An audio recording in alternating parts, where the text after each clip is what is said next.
선한 것이 내게 사망이 되었느냐? 선한 것이 내게 사망이 되었느냐라는 제목으로 말씀 전하겠습니다.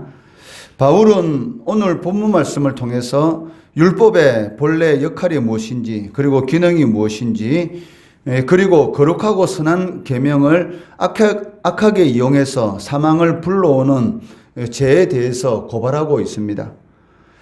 하나님이 우리에게 율법을 주신 이유는 우리가 율법을 통해서 죄를 깨닫도록 하기 위함입니다. 율법은 우리 안에 있는 은밀히 숨어 있는 죄를 깨닫게 해주고 드러나게 해준다는 것입니다. 7절 말씀해 보시면 그런즉 우리가 무슨 말을 하리요? 율법이 죄냐? 그럴 수 없느니라. 율법으로 말미암지 않고는 내가 죄를 알지 못하였으니 곧 율법이 탐내지 말라 하지 아니하였더라면 내가 탐심을 알지 못하였으리라 라고 말씀하고 있습니다. 이는 우리가 율법 없이 살 때, 거듭나기 전에는 사실 탐심이 죄인 줄도 모르고 살았다는 것입니다. 그렇지만 율법이 탐내지 말라라고 말씀하시는 것을 듣게 되었을 때에 탐심이 죄인 줄 깨닫게 되었다라는 것입니다. 탐하는 마음, 그 탐하는 마음을 실제적으로 행동으로 옮기지 않았을 때는 그것이 죄라는 것이 몰랐다는 것이죠. 그런데 율법이, 즉 하나님의 말씀이 우리의 심령 가운데 들어오고 나서 이 탐하는 마음 자체도 바로 그것이 죄라라는 것을 깨닫게 되었다라는 것을 우리들에게 가르쳐 주고 있습니다.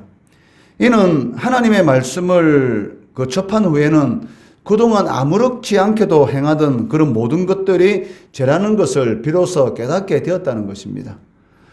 함께 지내는 사람을 시기하고 질투하고 미워하는 것, 이것은 율법을 깨닫기 전까지는, 즉 하나님을 알기 전까지는 죄라는 것을 전혀 깨닫지 못하는 것이죠.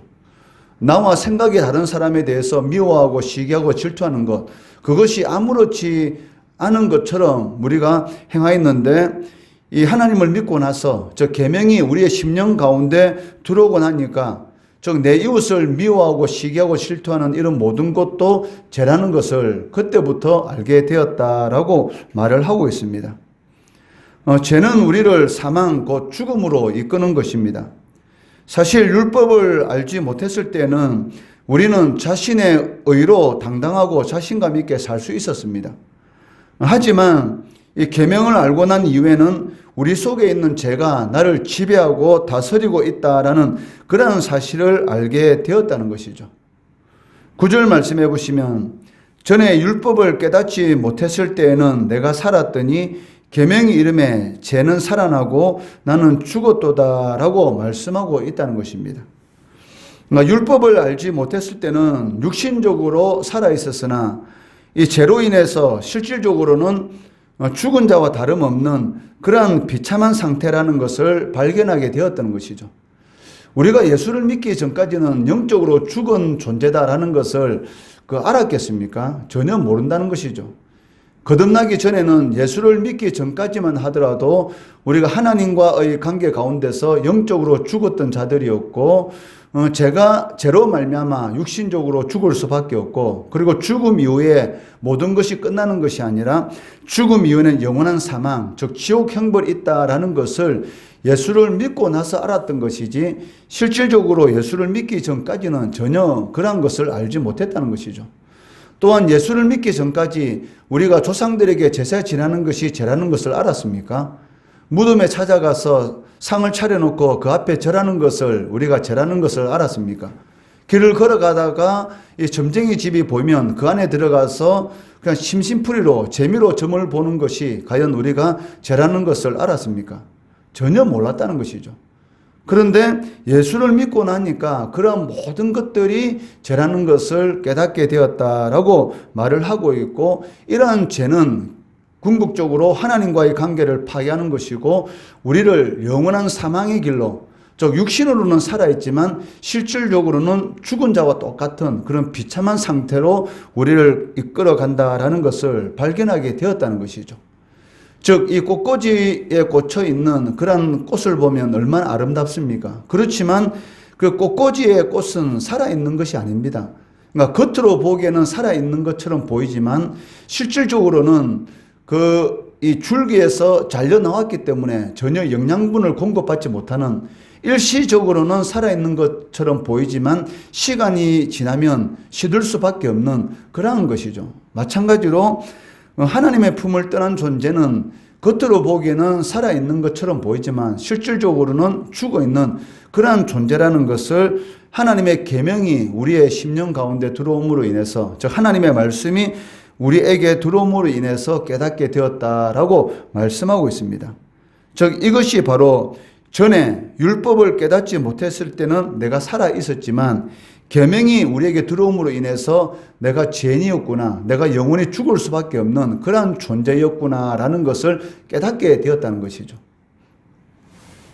이는 사람을 살리기 위한 목적으로 주어진 계명이 우리 안에 있는 죄 때문에 도리어 사망을 선고하는 것이 되었다라고 말씀하고 있다는 것입니다. 10절 말씀해 보시면 생명에 이르게 할 그 계명이 내게 대하여 도리어 사망에 이르게 하는 것이 되었도다라고 말씀하고 있다는 것이죠.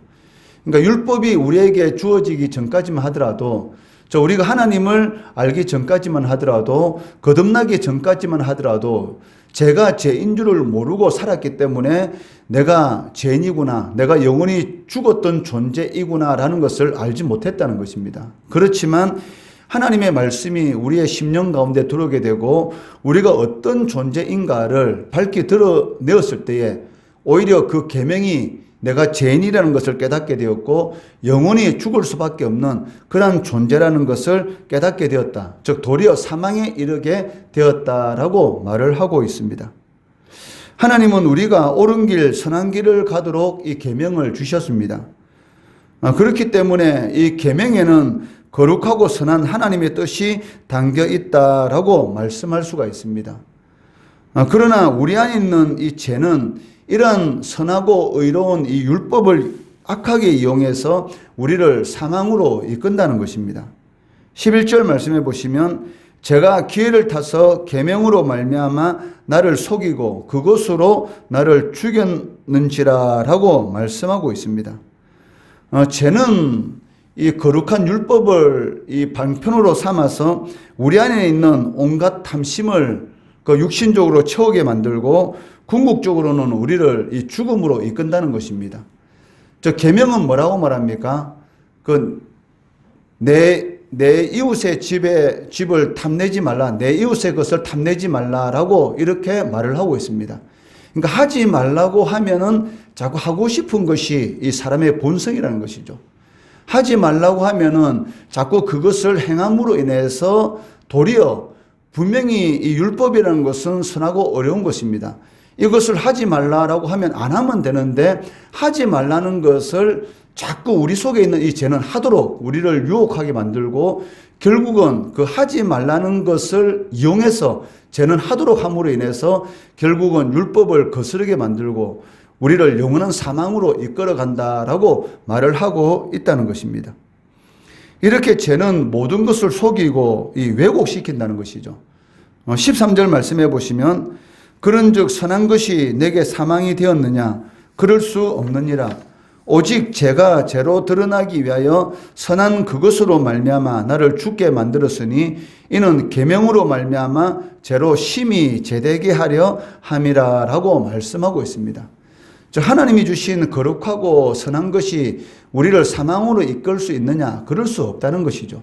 다만 율법의 역할이 무엇이냐면 그 율법의 역할은 그 죄를 죄되게 만드는 것이지 우리를 사망으로 이끌기 위해서 하나님께서 우리에게 율법을 주신 것이 아니라는 것이죠.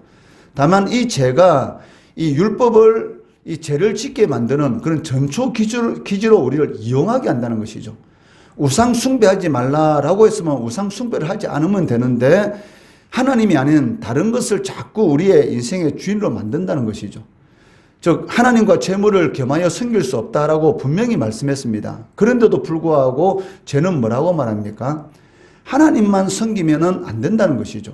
하나님만 섬기면 이 세상에서는 살아갈 수 없으니까 하나님과 죄를 함께 섬겨라. 주일에는 하나님 앞에 나와서 예배드리는 삶을 살아가고 나머지 6일 동안은 네가 하고 싶은 대로 하면서 살아라. 이렇게 끊임없이 죄는 우리를 이 미혹하고 있다는 것입니다. 그러므로 인해서 궁극적으로는 하나님을 섬기지 못하도록 결국은 하나님이 아닌 그 다른 것을 섬김으로 인해서 우리를 하나님과의 관계를 파괴하고 영원한 사망으로 이끌어 간다는 것입니다. 그렇지만 하나님과 재물을 겸하여 섬길 수 없다라는 이러한 말씀을 주신 이유가 무엇입니까? 재물을 섬기면 영원히 망한다라는 그런 의미란 것이죠. 즉 하나님을 섬길 때만이 우리의 모든 필요한 것들을 공급해 주신다는 것입니다. 그런데도 불구하고 이 죄는 끊임없이 이 계명을 이용해서 하지 말라는 것을 하게 만듦으로 인해서 우리를 궁극적으로는 이 사망을 이끄는 그러한 미혹을 행하고 있다라고 말을 하고 있습니다. 율법은 본래 하나님이 이 생명을 위해서 주신 것입니다. 왜? 율법이 하는 궁극적인 목적이 무엇이냐면 죄로 심히 드러나게 만들므로 인해서 우리를 그리스도로 인도하는 그런 초등교사, 즉 몽학 선생의 역할을 하는 것이죠. 내가 죄인이었구나. 나는 영원히 형벌을 받을 수밖에 없는 그러한 존재였구나. 내가 지금까지 내 자신의 의를 가지고 나는 무엇이든지 할 수 있다라고 큰소리치며 살아왔는데 실질적으로는 내가 아무것도 아닌 그러한 존재였구나 깨닫게 만들고 하나님 앞으로 인도하게 하는 것이죠. 나의 나된 것은 오직 하나님의 은혜다. 내가 이렇게 살아있는 것도 하나님의 은혜고 내가 자고 아침에 일어날 수 있는 것도 하나님의 은혜고 내가 이런 육신을 가지고 하나님을 위해서 일할 수 있는 것도 하나님의 은혜고 모든 것이 하나님의 은혜다라는 것을 깨닫게 만들어주는 것이 무엇입니까? 바로 율법인 것이죠. 그러니까 율법이 아니고서는 내가 죄인이라는 것을 깨닫지 못하는 것이고 죄인이라는 것을 깨달을 때만이 그리스도 앞으로 나아갈 수가 있다는 것입니다. 죄는 사람이 스스로의 힘으로는 계명을 온전히 지킬 수 없다라는 것을 자꾸 악용하는 것이죠. 너가 할 수 있는 것은 아무것도 없다. 너가 성도이면서 그렇게 죄를 저질러 너는 하나님 앞에 설 수 있는 존재가 아니다.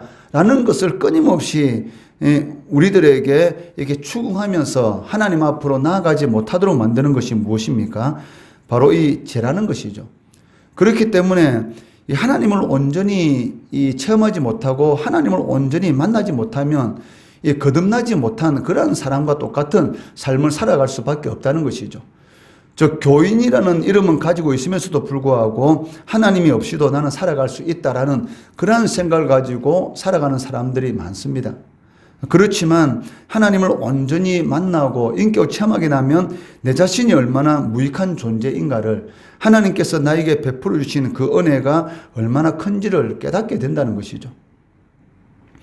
1월 13절에서 바울은 그런즉 선한 것이 내게 사망이 되었느냐라고 말씀하고 있습니다.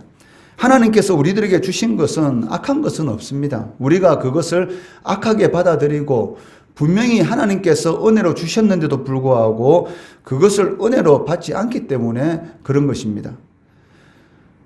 예수님께서 그 하나님의 은혜에 대해서 말씀하실 때 그 포도원의 일꾼에 대해서 그 비유로 말씀하신 그런 내용을 알 수가 있습니다. 그 포도를 수확하는 철이 되면 많은 품꾼이 필요하지 않습니까? 그래서 그 일당을 주고 일꾼을 이렇게 고용하기 위해서 새벽 6시에 이른 아침에 이 장터에 나가보니까 많은 사람들이 나와 있었던 것이죠. 그 중에 어느 정도의 필요한 인원들을 뽑아서 새벽 6시부터 오후 6시까지 일하기로 일당을 주기로 한 데나리온 주기로 이렇게 약속을 하고 6시에 포도원으로 사람을 보냈습니다. 그런데 9시에 나와보니까 또 많은 사람들이 놀고 있고 12시, 오후 3시, 심지어는 오후 5시에 나오더라도 일을 하지 못하고 있는 그런 사람들을 봤을 때에 불쌍히 여긴 것이죠. 왜냐하면 하루 일을 하지 못하면 아내를 비롯해서 자녀들이 굶게 되는 것을 이 포도원의 주인은 너무나 잘 알고 있기 때문에 오후 5시에도 1시간 정도 일하지 못하지만 그 사람들을 불쌍히 여겨서 포도원으로 보내서 일을 하게 만들었습니다. 그리고 6시 되었을 때에 맨 나중에 온 사람부터 오후 5시에 들어온 사람부터 이제 품삯을 주게 됐는데 1시간 일한 사람에게도 이 한 데나리온 주는 것을 일찍 들어온 사람이 보게 된 것이죠. 그러면 그 사람들이 보기에 어떤 생각을 하겠습니까? 1시간 일한 사람들이 한 데나리온 받았으니까 자기는 오전 6시부터 12시간을 무리 일했기 때문에 한 두 데나리온, 한 3일분의 품삯은 주지 않겠느냐라고 생각했는데 1시간 일한 사람과 12시간 일한 자신들과 똑같이 주니까 거기에 대해서 이 주인에 대해서 원망하고 불평하는 말을 하지 않습니까? 어떻게 이렇게 할 수가 있느냐? 1시간 일한 사람과 12시간 일한 우리들을 어떻게 똑같이 한 데나리온 줄 수 있느냐라고 말을 할 때에 그 주인이 뭐라고 말합니까? 내가 너와 약속한 한 데나리온을 주었는데 거기에 대해서 내가 왜 이렇게 불평하고 불만하느냐? 내가 너에게 무엇을 잘못했느냐라고 말씀하시면서 그 다음에 이어서 하신 말씀이 무엇입니까? 먼저 된 자로서 나중되고 나중된 자로서 먼저 되느니라 라고 말씀하고 있습니다. 이 말이 무슨 말입니까?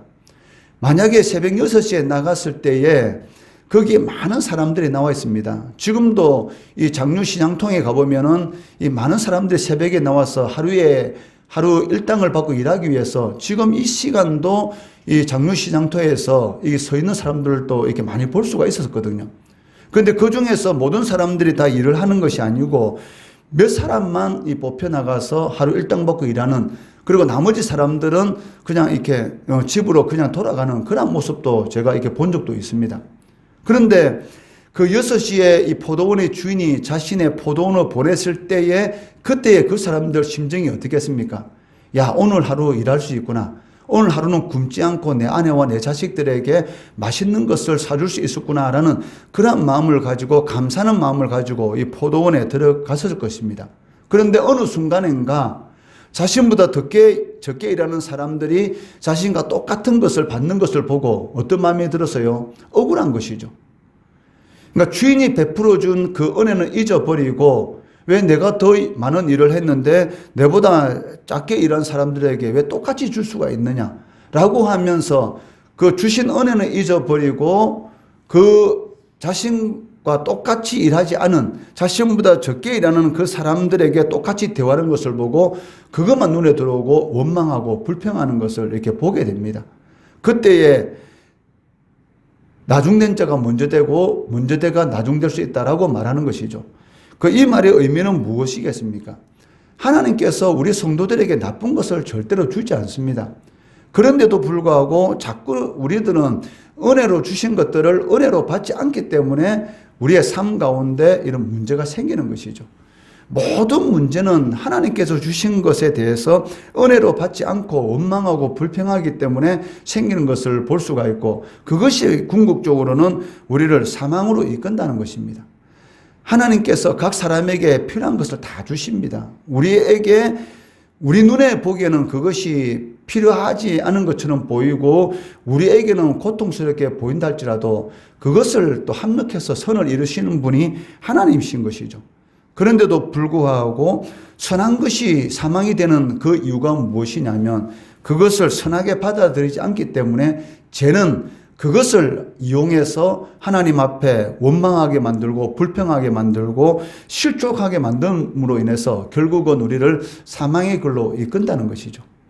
그렇기 때문에 우리가 하나님의 복을 받을 수 있는 그 길은 무엇입니까? 모든 것은 하나님께로부터 오는 것이고 하나님께로부터 오는 것은 나쁜 것은 없다, 이렇게 생각하는 것입니다. 그렇게 생각하고 범사의 모든 일에 대해서 감사하게 되면 끊임없이 우리의 삶 가운데 감사 제목이 생기는 것이죠. 그런데 순간적으로 좀 어려운 일을 당했다 해가지고 거기에 대해서 원망하고 불평하다 보면은 끊임없이 이 죄는 그것을 무기로 삼아서 끊임없이 원망하고 불평하게 만들고 결국은 회복할 수 없는 그런 상황까지 우리를 밀어뜨리고 이 사망의 길로 끌고 간다는 것입니다. 그렇기 때문에 이 율법을 통해서 하나님께로부터 도저히 어렵다함을 얻을 수 없는 그런 존재였다는 것을 깨닫게 만드는 것이 율법이 하는 일입니다. 나는 죄인이었구나라는 것을 깨닫게 만들고 이를 통해서 그리스도를 바라보게 만드는 것이죠. 그러함으로 인해서 이 세상에 줄 수 없는, 즉 하나님만이 주시는 것이 있는데 그런 은혜를 누리면서 살아갈 수 있도록, 그리고 그의 나라와 그의 의를 구함으로 인해서 우리들에게 필요한 모든 것들을 공급해 주시는 그런 하나님의 은혜와 능력을 체험할 수 있도록 하시는 것이 바로 하나님의 은혜인 것입니다.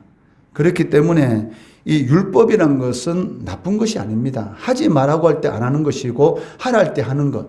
구름 기둥이 움직이면 따라 움직이는 것이고 구름 기둥이 멈추면 그대로 멈추는 것. 그러면 하나님께서 하늘 양식을 주시고 바위를 깨뜨려서 물을 주시고 때에 따라서 매출하기도 주시고 그리고 때가 되면 가나안 약속의 땅으로 들어가게 만들어 주신다는 것이죠. 이것이 하나님의 방법입니다. 어떤 상황 가운데 있을지라도 선한 것이 절대로 사망이 될 수 없습니다. 우리가 죄에 대해서 속기 때문에 그러는 것이지 어떤 상황 가운데 있을지라도 하나님께서 주신 것은 좋은 것이다 라는 믿음을 가지고 비록 내 뜻대로 되지 않는 그런 일들이 생긴다 할지라도 그 뒤에 있는 좋은 것을 바라보고 승리하시는 우리 성도들 되시기를 주의 이름으로 축원합니다.